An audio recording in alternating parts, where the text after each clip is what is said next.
Welcome to Classic Car Cave. Just want to do a quick introduction to this one. I'm going to basically do the patches on the front wings that need repairing on the bottom of the front wings. They've got a rolled edge, which is where the edge is turned over, but it's got a steel rod inside, and they're very difficult to replicate. So luckily they're still in fairly good condition, so I'm going to clean them up, but I'm trying to avoid replacing them if possible. A couple of things. One of the last videos I did, I was talking about Woolies. This is the company here called Woolies, and they're in Peterborough in the UK. I'll put their somewhere up in one of these sites or somewhere. I'll put up their website, but they've got unbelievable amount of stuff for cars. You know, things like studs, the different profiles they've got with rubber. It's quite unbelievable, and I've had some of their stuff and it's really good. Some of the profiles you probably couldn't get, you know, for different things like doors, boot lids and so on and so forth, and they do it all very reasonably priced. They do studs, basically everything interior they do. So Woolies is the company. As I said, I'll put up you'll already seen the website. So that was the first one I wanted to. You can actually send away, and they'll send you that little booklet if you want, Woolies. Not to be compared with Woolworths. The other thing it's a guy called Gary. He's an expat, Brit living in America, and his channel is called JagVet1. So it's JAGVETTE number 1, JagVet.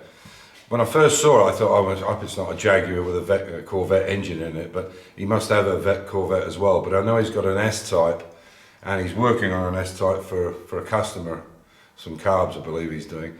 And he made a mention, perhaps I could send a few people over. So please go and have a look. It's JagVet1. Okay, so what I'm going to do today is I'm going to go through the process of making these two patches on the bottom of the wings. But I'll go through from bending them to setting them up to putting them in and finishing, and I'll try and do it in under kind of 12 minutes if I can. So I hope you enjoy the video. So this is the pipe anvil that I made up that I saw on Fitzy's Fabrications.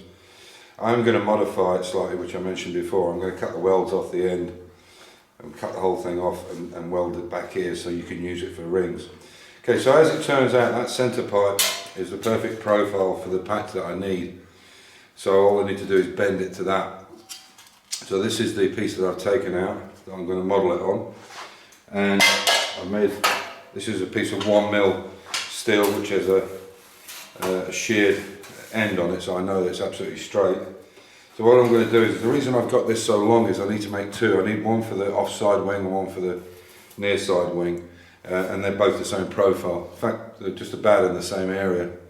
So what I'm going to do is I'm going to start by popping this in. And the reason I wanted to make this particularly was because it's got a straight edge on it there, and I know that I'm not bending it, the panel at an angle, so I can actually check that it is actually in line by eyeing it up, which is right about there. So now I know that I'm straight and I can bend this over.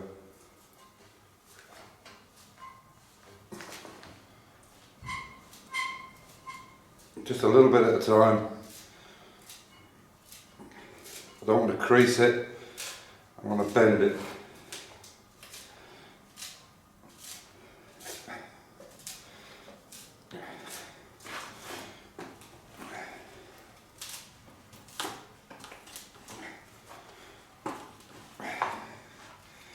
And then I can take it out and just check it. Now that's at 90 degrees, which I didn't need to go to, but what I want to do is I want to use the perfect profile here, and I can cut the waste off afterwards, and I've got a flat piece there for me. If possible, try not to pull it back the way, because what happens then is you tend to crease it. If you pull it back, you then crease the edge a little bit, so if possible, try not to do that. So there's the profile I've got. this is the piece that I need, and you can see it sits almost perfectly there in the centre.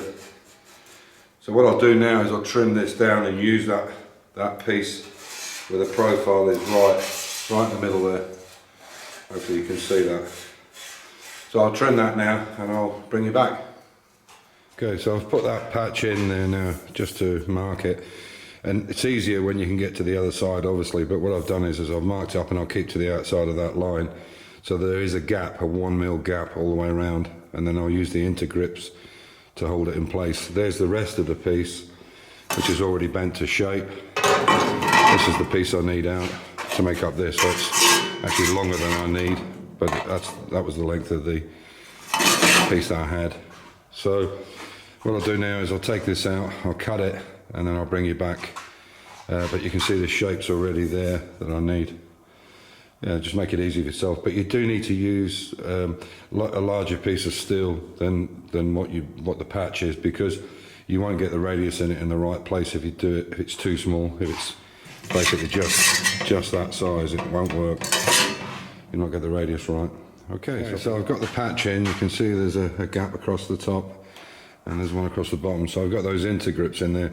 What I'm going to do is, instead of putting all 4 of them in, because obviously this is on a curve, so if you put the intergrips on, it's going to pull it out of alignment. These are okay for doing straight lines, so what I'll do is I'll put a few tacks in where it's absolutely flush, then I'll take these grips off and then bring this out and then weld it, because I know the profile's right, I've already checked it.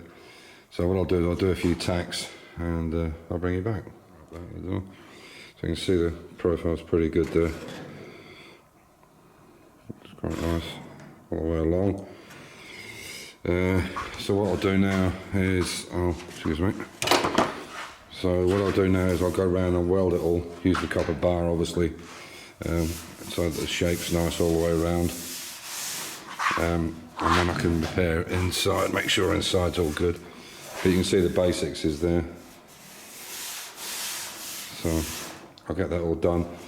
What I won't do, I'll do the welding, I'll clean it back, and then I'll show you when it's all cleaned up, because it's only a 10 or 12 minute video. I can't possibly put everything in one shot. So there we go. So that's me, got those 2 patches welded in. That one is not as good as that one is. That one's much better, but there's a little problem there at that end. So what I'll do is I'll lead load that now. I've put the bracket on because obviously I had to weld it. If I put the lead on the outside, it's going to come off when I try to weld this bracket on. So the bracket's welded in place now, ready to go. And I've got this piece of MIG wire on it, just holding it in place. So it's getting late on, so I'll just put some primer over it for tonight to stop it micro rusting. And tomorrow I'll put the lead in it. You can see there's some bits here, there, and at the end here it needs lead in it. But for tonight I'm going to knock off and call it a day. But anyway, so that's them 2 patches in. I've got to go around tomorrow and do this one on this side, which I've already made the piece for. So this piece has got to come out, you can see here. Somebody's put a screw through that by the looks of it. So I'll take this piece out tomorrow, redo that, and then again we can capture that wing. Yeah, and we'll see how we're doing from there. So yeah, still loads and loads to do, but definitely things are getting better, that's for sure. Much better than they were. So on that note, I'll say stay safe, keep the faith, enjoy your hobby. It is quite cold now. I think it's going to be -10 tonight, but that space heater is an absolute godsend. But the problem is with them, you need a reasonable amount of space to use them, but they're absolutely brilliant, those space heaters, and it stays really warm in here. So take care everybody, bye for now.